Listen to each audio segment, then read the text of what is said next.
So good morning guys. तो चलिए start करते हैं आज की रिवीजन क्लास। तो देखो, पहला प्रश्न आपसे क्या पूछ रहे हैं कि देश का पहला हर घर जल प्रमाणित जिला कौन सा बना। तो आंसर होगा बुरहानपुर, ये मध्य प्रदेश का है। फिर बताओ राष्ट्रीय समुद्री दिवस हमने कब मनाया। तो आंसर होगा 5 अप्रैल को। लेकिन अगर आपसे पूछें कि विश्व समुद्री दिवस वर्ल्ड मैरीटाइम डे ये कब मनाया जाता है, तो फिर आपका आंसर होगा सितंबर के लास्ट थर्सडे को मनाया जाता है। आप ये बताओ विश्व महासागर दिवस हम कब मनाते हैं, वर्ल्ड ओशियन डे। और अगर आपसे पूछा जाए कि राष्ट्रीय समुद्री विरासत परिसर ये कहाँ पे बन रहा है, तो आंसर होगा लोथल, गुजरात में। और गुजरात के लोथल में ही की जाएगी भारत के पहले समुद्री संग्रहालय की स्थापना भी। अच्छा, एक प्रश्न का उत्तर और देना, India international sea food show जो कि 2023 में होंगे वो कहाँ पे होंगे, और अभी 2022 वाला वो कहाँ पे हुआ था, ये भी बताओ। अगला है भारतीय पुरातत्व सर्वेक्षण के संस्थापक कौन थे, यानी कि आर्कियोलॉजिकल सर्वे ऑफ इंडिया के। तो आंसर होगा अलेक्जेंडर कनिंगम। इसकी स्थापना हुई थी 1861 में, नई दिल्ली में हेडक्वार्टर है। वर्तमान में इसके डायरेक्टर जनरल हैं वी विद्यावती। अब बताओ द मैकमोहन लाइन नाम की बुक को किसने लिखा, जे सिंह ने। और इसको भी लॉन्च किया था हिमाचल प्रदेश के गवर्नर ने, उनका नाम है राजेंद्र विश्वनाथ अर्लेकर। अब बताओ किस राज्य का है जामताड़ा जिला जो कि देश का पहला जिला बना जिसके हर गांव में पुस्तकालय है। तो आंसर होगा झारखंड का है ये। और अगर आपसे पूछे ना कि 2022 के लिए विश्व पुस्तक राजधानी के रूप में किसे चुना गया था, तो आंसर होगा मैक्सिको का शहर है ग्वाडलाजारा। आपको याद है अभी world book and copyright day कब मनाया, 23 अप्रैल को। और इंटरनेशनल चिल्ड्रन बुक डे, अंतर्राष्ट्रीय बाल पुस्तक दिवस, ये 2 अप्रैल को होता है। अब आप बताओ एशिया कप 2022 ये किसने जीता। श्रीलंका ने जीता है पाकिस्तान को हरा करके। हुआ कहाँ पे था, यूनाइटेड अरब अमीरात में। ये इसका 15वां संस्करण था। इसी तरह से जो 2022 में आईपीएल हुए थे वो भी 15वां संस्करण था। भारत में हुआ था वो उसको गुजरात टाइटंस ने जीता था राजस्थान रॉयल को हरा करके। अभी रणजी ट्रॉफी 2022 में जो हुई उसको किसने जीता, पहली बार मध्य प्रदेश ने जीता है मुंबई को हरा करके। और दलीप ट्रॉफी 2022 इसका भी संबंध है क्रिकेट से ही, ये भी कोयम्बटूर में हुआ था। इसको वेस्ट जोन ने जीता है साउथ जोन को हरा करके। तो ये क्रिकेट से संबंधित 4 टूर्नामेंट मैंने आपको बताए। ये भी करंट अफेयर्स के बिल्कुल इंपॉर्टेंट गरम गरम टॉपिक है, इनको याद रखना। एक मुझे बताओ संतोष ट्रॉफी का संबंध किससे है। अभी 2022 में 75 नंबर का एडिशन हुआ, 75वां, जिसको जीता केरल ने पश्चिम बंगाल को हरा करके। अब है विश्व प्राथमिक चिकित्सा दिवस, वर्ल्ड फर्स्ट एड डे, ये कब मनाया जाता है, यानी कि वर्ल्ड फर्स्ट एड डे ये सितंबर के दूसरे शनिवार को मनाया जाता है। इस बार हमने 10 सितंबर को मनाया। एक वर्ल्ड एड्स डे भी होता है, वो 1 दिसंबर को होता है। अगर आपसे पूछा जाए नेशनल डॉक्टर डे, राष्ट्रीय चिकित्सा दिवस, ये 1 जुलाई को होता है। और मुझे बताओ भारत के पहले वन चिकित्सा केंद्र का उद्घाटन अभी कहाँ पे किया गया, तो याद रखना उत्तराखंड के रानीखेत में। और WHO वर्ल्ड हेल्थ ऑर्गेनाइजेशन ने global centre for traditional medicine की स्थापना कहाँ पे की, तो आंसर होगा गुजरात के जामनगर में। देश का पहला मानव दुग्ध बैंक कहाँ पे खुला, ये खुला था मुंबई में। ये बात है 1989 की। भारत का ही नहीं, ये एशिया का भी पहला था। और वर्ल्ड मिल्क डे कब मनाया जाता है, 1 जून को मनाया जाता है। आपको याद होगा जम्मू कश्मीर का पहला दूध गांव कौन सा बना था, जेरी। और अभी केरल ने अंडे और दूध योजना भी शुरू की थी, जिसमें क्या होगा, आंगनवाड़ी के बच्चों को दूध और अंडे दिए जाएंगे 3 से 6 साल तक के बच्चों को सप्ताह में 2 दिन। इसी तरह से राजस्थान सरकार ने भी मुख्यमंत्री बाल गोपाल योजना को शुरू किया था, जिसमें कक्षा 1 से लेकर 5वीं तक के बच्चों को तो 150 ml दूध मिलेगा, 6ठी 7वीं 8वीं को 200 ml दूध मिलेगा। आप मुझे बताओ नेशनल मिल्क डे ये कब मनाते हैं। 26 नवंबर को डॉक्टर वर्गीस कुरियन के जन्मदिन को, सफेद क्रांति का जनक उनको कहा जाता है ना।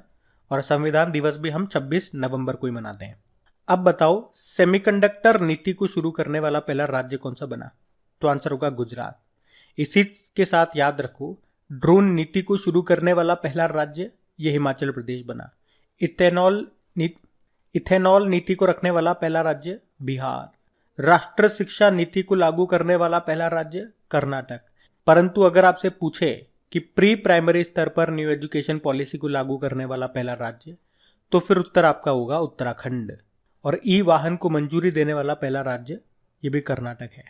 अब हम पुराने महीने के करंट अफेयर्स का रिवीजन। तो बताइए दुनिया का सबसे ऊंचा रेलवे पुल ये किस राज्य या यूनियन टेरिटरी में बन रहा है? तो आंसर होगा जम्मू कश्मीर में। अभी इसका आर्च वाला हिस्सा बन करके तैयार हो गया। और किस नदी के ऊपर है? चेनाब नदी के ऊपर है, ये याद रखना। चेनाब नदी के अगर तल से बात करोगे इसकी ऊंचाई कितनी है? तो 359 मीटर है। इसकी लंबाई कितनी है? 1315 मीटर है।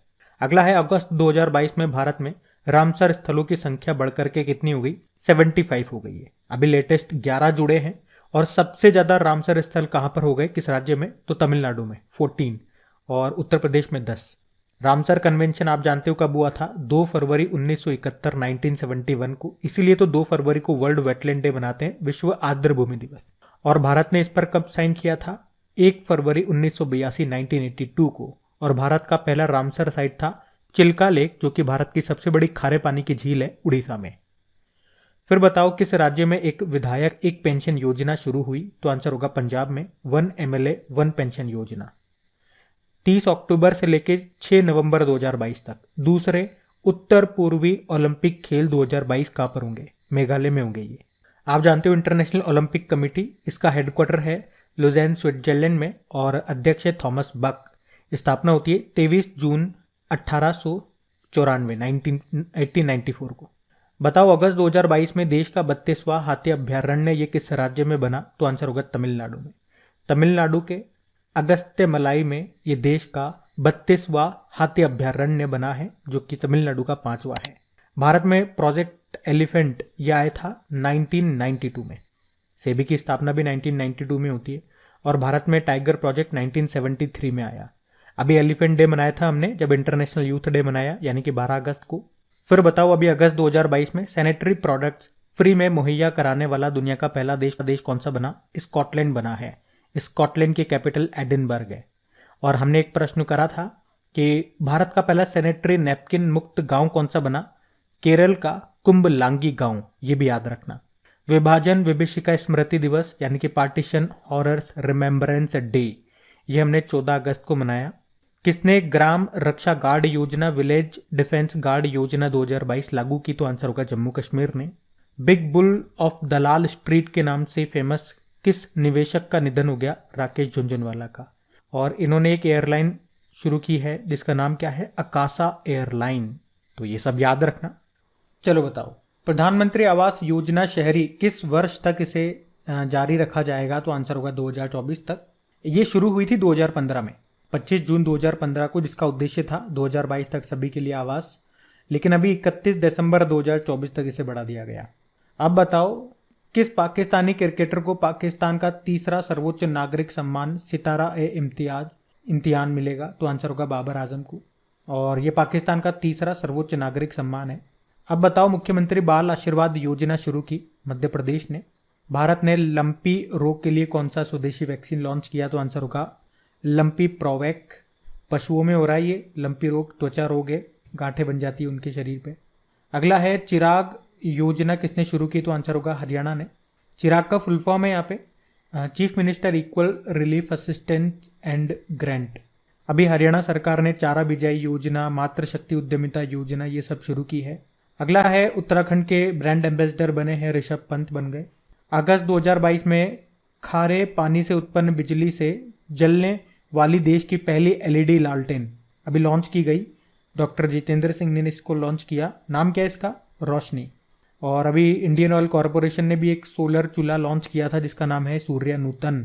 अब बताओ भारत और पाकिस्तान में United nation military observer group in India and Pakistan के प्रमुख किसे बनाया गया? तो आंसर होगा गुइलेर्मो पाब्लो रियोस। ये अर्जेंटीना के हैं। T20 क्रिकेट में 600 विकेट लेने वाले दुनिया के पहले गेंदबाज कौन बन गए? तो आंसर होगा ड्वेन ब्रावो। ये वेस्ट इंडीज के हैं। और इसी से मिलता जुलता एक और प्रश्न पढ़ा हमने अभी कि 600 T20 मैच खेलने वाले दुनिया के पहले क्रिकेटर कौन बने? तो आंसर होगा किरोन पोलार्ड, वो भी वेस्ट इंडीज के हैं। तो एक ने तो T20 में 600 विकेट लिए और एक ने 600 T20 मैच खेले। दोनों के संबंधित नाम याद रखना कि किसने क्या क्या किया, कंफ्यूज मत हो जाना वहां पे एग्जाम में। अगला है किस देश के प्रेसिडेंट ने ग्लोबल पीस वैश्विक शांति के लिए 3 सदस्यीय आयोग बनाने के लिए संयुक्त राष्ट्र को लिखित प्रस्ताव सौंपने की घोषणा की? तो आंसर है मेक्सिको। मेक्सिको के राष्ट्रपति ने। नाम क्या है उनका? ऑब्रेडोर, लेब्राडोर। पूरा नाम बोलो। Andres Manuel Lopez Obrador. और वो 3 सदस्यीय आयोग बना रहे हैं, तो वो 3 व्यक्ति कौन है? एक तो हमारे प्रधानमंत्री नरेंद्र मोदी, इसलिए प्रश्न थोड़ा इंपॉर्टेंट है। एक पोप फ्रांसिस और एक United nation secretary general Antonio Guterres. 5 सालों के लिए आयोग बनाया जाएगा। मैक्सिको की कैपिटल होती है मैक्सिको सिटी। तो चलिए अभी कल के करंट अफेयर्स को रिवाइज करेंगे हम लोग। पहला प्रश्न आपसे पूछा गया था, लता सुर गाथा नाम की बुक है, इसके लेखक कौन है? तो आंसर होगा यतीन्द्र मिश्रा। और अभी हम इस बुक को क्यों पढ़ रहे हैं? क्योंकि इसका अंग्रेजी अनुवाद आएगा जिसका नाम होगा लता अ लाइफ इन म्यूजिक, जिसे ट्रांसलेट किसने किया है? इरा पांडे ने। और लता जी के नाम से 2-3 प्रश्न आपके बनेंगे करंट अफेयर से, जैसे कि अभी लता मंगेशकर पुरस्कार दिया गया 3 साल के लिए, 2019, 2020 और 2021 के लिए। किसे किसे मिला? देखो 2019 का तो शैलेंद्र सिंह को, 2020 का आनंद मिलिंद को और 2021 का कुमार सानू को। और बताओ पहला लता मंगेशकर दीनानाथ पुरस्कार किसे मिला था? प्रधानमंत्री नरेंद्र मोदी। लता जी के नाम पे संगीत अकादमी और संग्रहालय कहाँ पे बनेगा? तो आंसर होगा इंदौर में। और अयोध्या में इनके नाम पे एक चौराहे का नाम रखा गया है लता मंगेशकर चौक, ये याद रखना।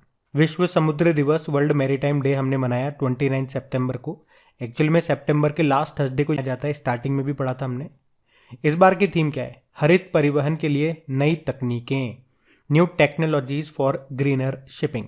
एक राष्ट्रीय समुद्री दिवस आप जानते हो 5 अप्रैल को। और स्टार्टिंग में एक प्रश्न आपसे पूछा गया था, विश्व महासागर दिवस, वर्ल्ड ओशियन डे, वो 8 जून को होता है। अभी 68वें राष्ट्रीय फिल्म पुरस्कारों की घोषणा की गई, उसमें सर्वश्रेष्ठ अभिनेत्री का पुरस्कार किसे मिला? Best actress. तो आंसर होगा अपर्णा बाल मुरली। तमिल फिल्म है सोराराई पोट्रू, उसके लिए। और ये सोराराई पोट्रू इसमें बेस्ट फीचर फिल्म चुनी गई है। बेस्ट एक्टर इस सोराराई पोट्रू के सूर्या चुने गए हैं बेस्ट एक्टर, और तानाजी मूवी के अजय देवगन को भी बेस्ट एक्टर के रूप में चुना गया। आप जानते हो 2020 का दादा साहब फाल्के अवार्ड किसे मिलेगा? तो आंसर होगा आशा पारेख को। आप बताओ हुरून के अंडर 40 रिच लिस्ट में पहले स्थान पे कौन रहे? तो आंसर होगा निखिल कामत। ये ब्रोकरेज एप्लीकेशन है जेरोदा, उसके को फाउंडर हैं। अच्छा, कामत से आपको चलो मुझे आप ही बताओ, डीआरडीओ के नए चेयरमैन का नाम क्या है? उनके नाम में भी कामत आता है। अब आप बताओ। तो इस तरह से चीज़ों को आप याद भी रख पाओगे, देखो आसान हो जाता है याद रखना। अगला प्रश्न है, इंटरनेशनल स्पेस स्टेशन की कमान संभालने वाली पहली यूरोपीय महिला कौन बनी? सामंथा क्रिस्टोफोरेटी पहली यूरोपीय महिला है ये। अंतर्राष्ट्रीय अनुवाद दिवस, इंटरनेशनल ट्रांसलेशन डे, 30 सितंबर को मनाया जाता है और इसकी थीम थी अ वर्ल्ड विदाउट बैरियर। अगला है, टाइम पत्रिका के 100 उभरते नेताओं की सूची में एकमात्र भारतीय कौन रहे? तो आंसर होगा आकाश अंबानी। इसी साल जून के महीने में रिलायंस जियो के ये अध्यक्ष बने थे। अगला है, जयंती पटनायक का निधन हो गया, वे कौन थी? वे राजनेता थी। उड़ीसा के जो पूर्व मुख्यमंत्री थे जानकी वल्लभ पटनायक, उनकी पत्नी थी। उससे भी इंपॉर्टेंट, ये राष्ट्रीय महिला आयोग की पहली महिला अध्यक्ष थी, नेशनल वुमेन कमीशन की फर्स्ट वुमेन चेयरपर्सन। वैसे अभी कौन है? अभी रेखा शर्मा है। चलो बताओ, दुनिया का पहला सीएनजी टर्मिनल ये कहाँ पे बनेगा? तो आंसर होगा भावनाथ में। और सीएनजी मतलब कंप्रेस्ड नेचुरल गैस, इसमें मुख्य रूप से होती है आपकी मिथेन।